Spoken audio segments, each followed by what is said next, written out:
Paz, bem, graça, corações mais fortes, na presença de Deus, na busca das verdades dele. Seguimos com leitura bíblica e do catecismo em 365 dias, segundo dia, 2 de janeiro de 2025. Hoje leremos Gênesis capítulo 2, segundo Salmos, Mateus capítulo 1, o final dele. Ontem a gente leu os 17 primeiros versículos e do catecismo os itens 1 a 10. Seguimos. Gênesis capítulo 2. Assim foram concluídos o céu e a terra, com todo o seu exército. Deus concluiu no sétimo dia a obra que fizera e no sétimo dia descansou, depois de toda a obra que fizera. Deus abençoou o sétimo dia e o santificou, pois nele descansou depois de toda a sua obra de criação. Essa é a história do céu e da terra quando foram criados. A formação do homem e da mulher. No tempo em que Yahvé Deus fez a terra e o céu, não havia ainda nenhum arbusto dos campos sobre a terra, e nenhuma erva dos campos tinha ainda crescido, porque Yahvé Deus não tinha feito chover sobre a terra e não havia homem para cultivar o solo. Entretanto, um manancial subia da terra e regava toda a superfície do solo. Então Yahvé Deus modelou o homem com a argila do solo. Insuflou em suas narinas um hálito de vida e o homem se tornou um ser vivente.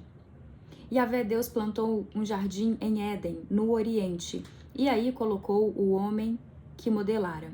Yahvé Deus fez crescer do solo toda a espécie de árvores formosas de ver e boas de comer, e a árvore da vida no meio do jardim, e a árvore do conhecimento do bem e do mal. Um rio saía de Éden para regar o jardim e de lá se dividia formando 4 braços. O primeiro chama-se Fison, rodeia toda a terra de Évila, onde há ouro. É puro o ouro dessa terra, na qual se encontram o bidélio e a pedra de ônix. O segundo rio chama-se Geom, rodeia toda a terra de Cush. O terceiro rio se chama Tigre, corre pelo oriente da Assíria. O quarto rio é o Eufrates. Yahvé Deus tomou o homem e o colocou no jardim de Éden para o cultivar e o guardar. E Yahvé Deus deu ao homem este mandamento: podes comer de todas as árvores do jardim,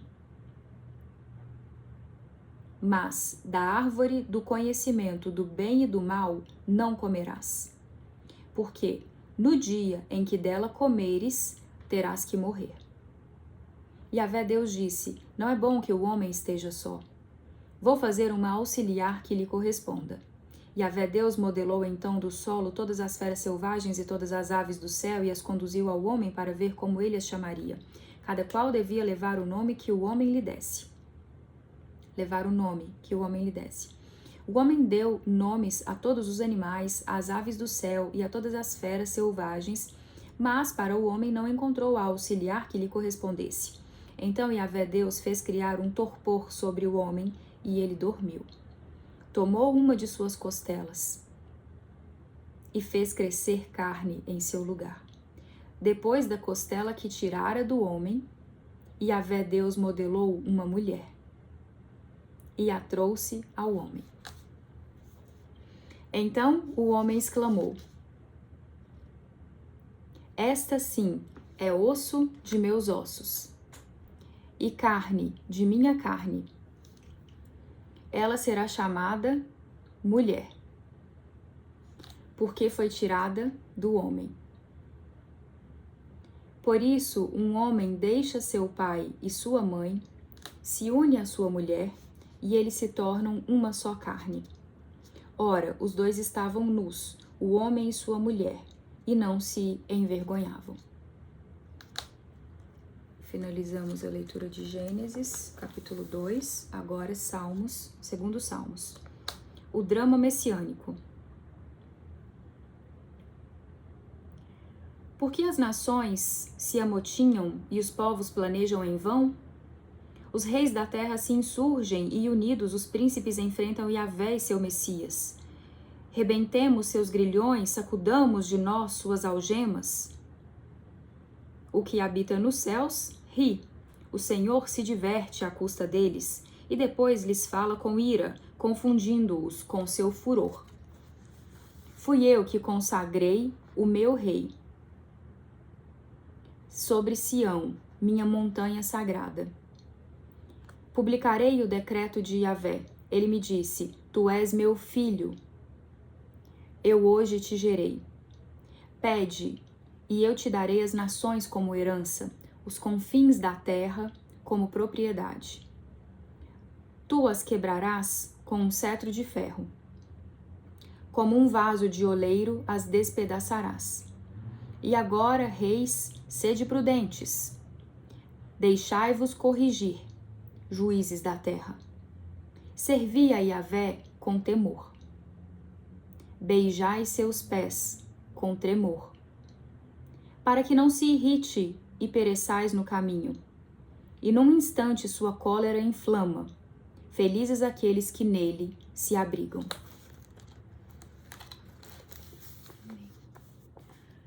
Agora Mateus, capítulo 1, versículos 18 a 25.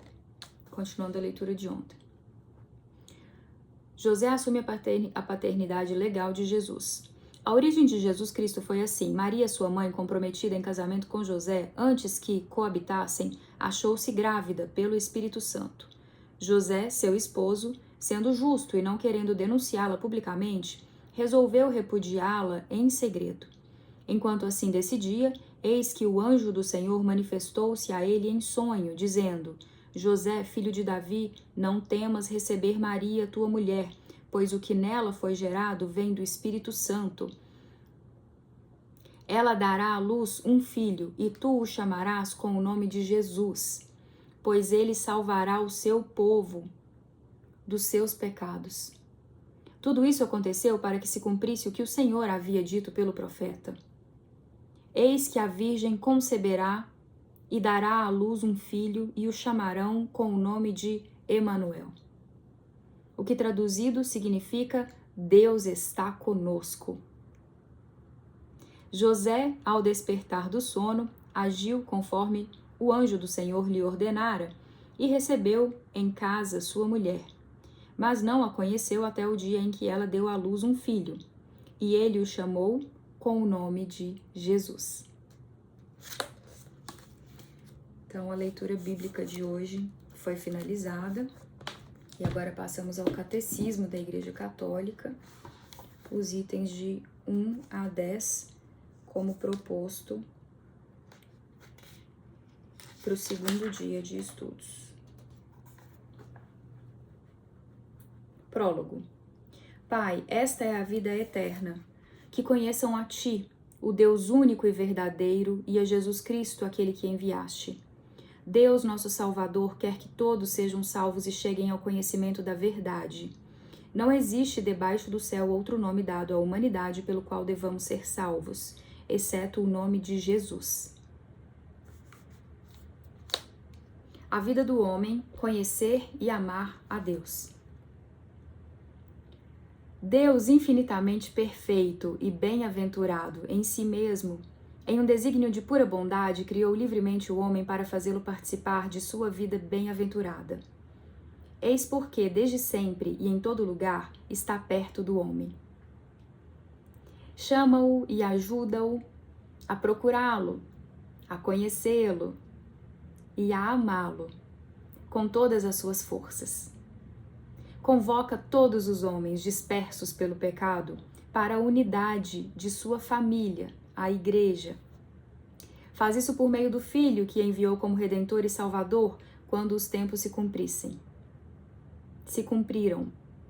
Nele e por ele chama os homens a se tornarem no Espírito Santo seus filhos adotivos e, portanto, os herdeiros de sua vida bem-aventurada.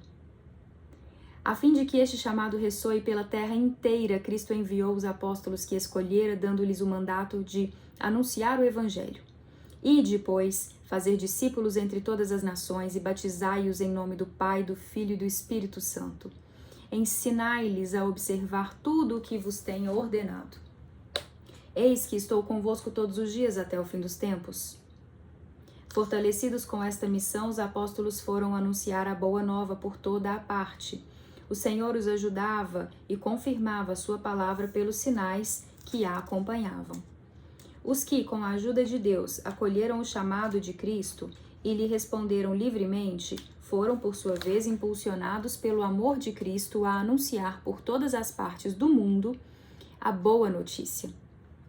Este tesouro recebido dos apóstolos foi guardado fielmente por seus sucessores. Todos os fiéis de Cristo são chamados a transmiti-lo de geração em geração, anunciando a fé e vivendo na partilha fraterna e a celebrando na liturgia e na oração. Transmitir a fé, a catequese. Bem cedo se passou a chamar de catequese o conjunto de esforços empreendidos na Igreja para fazer discípulos, para ajudar os homens a crerem que Jesus é o Filho de Deus, a fim de que, por meio da fé, tenham a vida em nome dele, para educá-los e instruí-los nesta vida e assim construir o corpo de Cristo. A catequese é uma educação da fé das crianças, dos jovens e dos adultos, a qual compreende especialmente o ensino da doutrina cristã, ministrado em geral de maneira orgânica e sistemática, com o fim de iniciá-los na plenitude da vida cristã. Sem confundir-se com eles, a catequese articula-se em torno de determinado número de elementos da missão pastoral da Igreja, os quais têm um aspecto catequético e preparam a catequese ou dela derivam.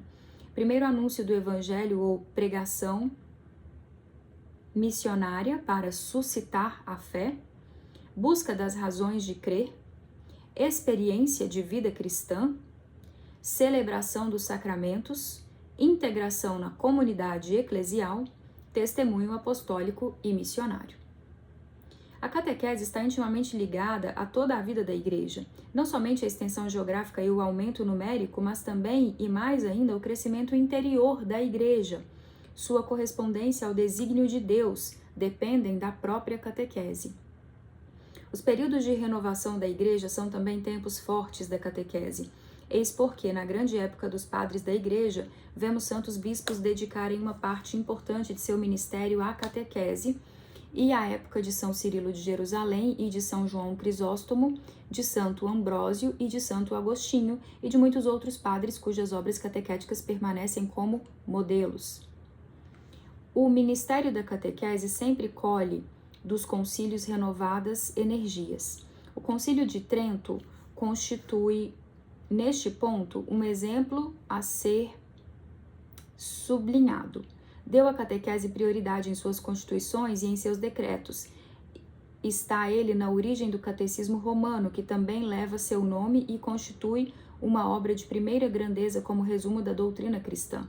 Este concílio suscitou na Igreja uma organização notável da catequese, e graças a santos bispos e teólogos, tais como São Pedro Canísio, São Carlos Borromeu, São Turíbio de Mogrovejo, São Roberto Bellarmino, levou à publicação de numerosos catecismos. Diante disso, não é de estranhar que, no dinamismo que seguiu o Concílio Vaticano II, considerado pelo Papa Paulo VI como grande catecismo dos tempos modernos, a catequese da Igreja tenha novamente despertado a atenção. Dão testemunho deste fato o Diretório-Geral da Catequese, de 71 sessões do Sínodo dos Bispos dedicadas à evangelização, 1974, e a Catequese, 1977, as exortações apostólicas correspondentes, Evangelii Nuntiandi e Catequese Tradendae. A sessão extraordinária do Sínodo dos Bispos de 1985 pediu: seja redigido um catecismo ou compêndio de toda a doutrina católica, tanto sobre a fé como sobre a moral. O Santo Padre João Paulo II endossou este anseio expresso pelo Sínodo dos Bispos, reconhecendo que este desejo responde plenamente a uma verdadeira necessidade da Igreja Universal e das igrejas particulares. Ele empenhou todos os esforços em prol da realização desta aspiração dos padres do Sínodo. Amém. De Deus, com Deus, por Deus. Seguimos juntos. Amém.